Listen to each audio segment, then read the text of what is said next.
Hello, ഇന്നത്തെ നമ്മുടെ recipe breakfast ആയിട്ടൊക്കെ യൂസ് ചെയ്യാൻ പറ്റിയ ഒരു ഭട്ടൂരയുടെ റെസിപ്പിയാണ് കേട്ടോ. അപ്പോൾ നമ്മൾ കഴിഞ്ഞ ദിവസം ഒരു ചന മസാലയൊക്കെ ഇട്ടിട്ടുണ്ടായിരുന്നു. അതിൻ്റെയൊക്കെ കൂടെ നല്ല സൂപ്പർ കോമ്പിനേഷനാണ്. അപ്പോൾ ഇത് ചെയ്തെടുക്കാൻ വേണ്ടിയിട്ട് ഞാനിവിടെ ഏകദേശം 3 കപ്പ് അളവിൽ മൈദയാണ് എടുത്തേക്കുന്നത്.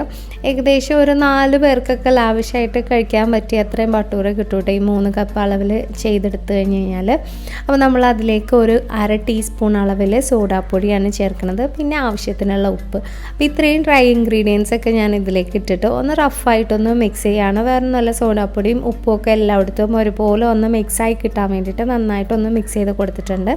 പിന്നെ നമ്മളിതിലേക്ക് ചേർക്കുന്നത് 1/2 കപ്പ് അളവിൽ റവയാണ്. അപ്പോൾ റവ ചേർക്കുമ്പോൾ ഇത് നല്ല ക്രിസ്പി ആയിട്ടിരിക്കും കേട്ടോ. എപ്പോഴും നല്ല ക്രിസ്പി ആയിരിക്കും, നല്ല സോഫ്റ്റും ആയിരിക്കും. അതുപോലെ തന്നെ പിന്നെ നമ്മളിതിലേക്ക് ഒരു 1/4 കപ്പ് അളവിൽ ഓയിൽ കൂടി ചേർക്കുന്നുണ്ട്.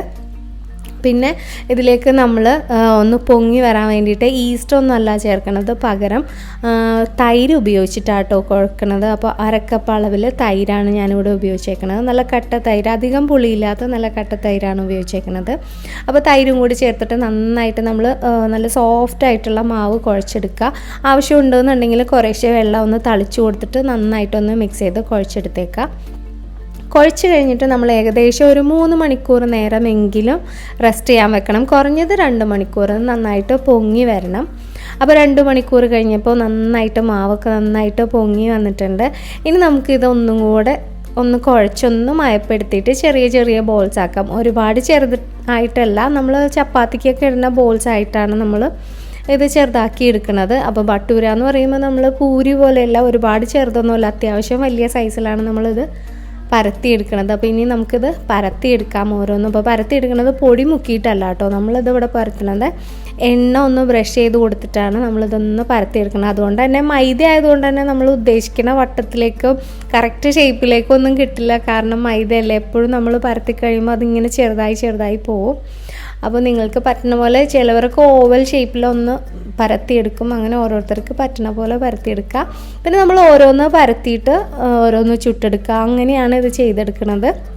ഒരുപാട് പരത്തി നമുക്ക് വെച്ചേക്കാൻ പറ്റില്ല. നന്നായിട്ട് എണ്ണ ചൂടായി കഴിയുമ്പോൾ ഇട്ട് കഴിഞ്ഞിട്ട് നമ്മൾ ഇതിൻ്റെ പുറത്തേക്ക് കുറേശ്ശെ ഓയിൽ, ഈ ചൂട് ഓയിൽ കോരി ഒഴിച്ചുകൊണ്ടിരുന്ന് കഴിഞ്ഞാൽ ഫുള്ളായിട്ട് നല്ല ഒറ്റ ബബിൾ പോലെ പൊങ്ങിക്കിട്ടും. ഒറ്റ ബബിൾ പോലെ പൊങ്ങിക്കിട്ടുമ്പോൾ അധികം നമ്മൾ അതിനെ ഇറിറ്റേറ്റ് ചെയ്ത് കഴിഞ്ഞാൽ അതിൽ ചെറിയ ഹോൾസ് വീഴാൻ ചാൻസ് ഉണ്ട്. അതിലേക്ക് എണ്ണ കയറി കഴിഞ്ഞ് കഴിഞ്ഞാൽ ഉള്ളിൽ നന്നായിട്ട് എണ്ണ കയറും. അപ്പോൾ അങ്ങനെയൊന്നും ചെയ്യരുത്. ഒറ്റ ബബിളായിട്ട് കൂടുതലും ഒറ്റ ബബിളായിട്ട് പൊങ്ങും. ഇപ്പം എൻ്റെ ഇപ്പോൾ ഒരു ഭാഗം ചെറുതായിട്ടൊന്നും പൊങ്ങിയിട്ടില്ല, അത് വേറൊന്നുമല്ല, ചെറിയൊരു ഹോള് വീണിട്ടുണ്ടായിരുന്നു, അതുകൊണ്ടിട്ടാണ്. അപ്പോൾ നിങ്ങൾ ചെയ്യുമ്പോൾ സൂക്ഷിച്ച് ചെയ്യുക. വളരെ ഈസി ആയിട്ട് ചെയ്തെടുക്കുക. നല്ല ടേസ്റ്റി ആണ് കേട്ടോ. കുറേ നേരം കഴിഞ്ഞിട്ടാണെന്നുണ്ടെങ്കിൽ നല്ല സോഫ്റ്റ് ആയിട്ടിരുന്നിരുന്നു. അപ്പോൾ തീർച്ചയായിട്ടും നിങ്ങൾ ഈ ഒരു റെസിപ്പി ഒന്ന് ട്രൈ ചെയ്ത് നോക്കുക. പിന്നെ ആദ്യമായിട്ട് കാണുന്നവരാണെന്നുണ്ടെങ്കിൽ തീർച്ചയായിട്ടും വീഡിയോ ഒന്ന് ലൈക്ക് ചെയ്തേക്കുക. അതുപോലെ തന്നെ നമ്മളുടെ പേജ് ലൈക്ക് ചെയ്തിട്ട് ഫോളോ ചെയ്തേക്കുക. നിങ്ങളുടെ ഫ്രണ്ട്സിനും ഫാമിലി മെമ്പേഴ്സിനും ഒക്കെ ഒന്ന് ഷെയർ ചെയ്ത് കൊടുത്തേക്കാം കേട്ടോ. അപ്പോൾ ഇതുപോലുള്ള നല്ല അടിപൊളി വീഡിയോസുമായിട്ട് ഇനിയും കാണുന്നവരെ stay safe, take care, by.